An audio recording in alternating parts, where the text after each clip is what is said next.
มมานังอธิบายจเยนะบายจโยกันตายตนังกาณวิญญาณธาตุยาทังสัมปยุตตะกานัยจะธัมมานังอธิบายจเยนะบายจโยราสายตนัยจีวา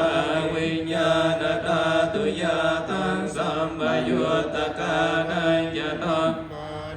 อธิบายจเยนะบายจโยปุถธรรมายตนังกายวิญญาณธาตุยาตังสัมปยุตตะกานัยจะธัมมานังอธิบายจเยนะบายจโยรูปายตนังสัทธายตนังกันธายตนังรสายตนังปุถธรรมายตนังมโนธาตุยาตังสัมปยุตตะกานัยจะธัมมานังอธิบายจเยนะบายจโย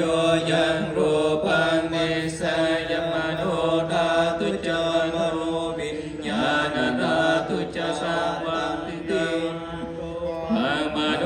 ธาตุยาจมโนวิญญาณธาตุยาตังสัมปยุตตะกานัยจะธัมมานังอธิบายจเยนะบายจโยนันติบายจโยติสัมมนันตระอาจินตาเจตสิกาธัมมาปัจจุปันนาเจ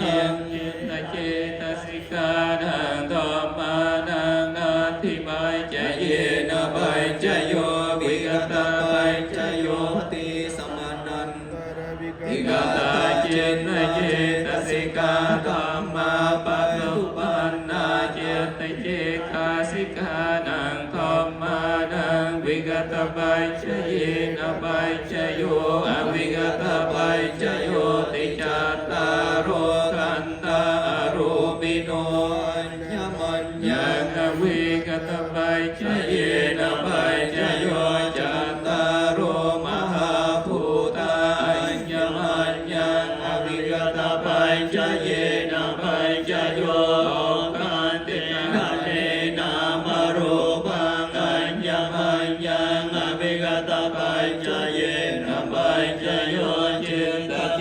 ตสิกาธัมมาจิตสัมโพธานานังรูปังอวิกตาบายจเยนะ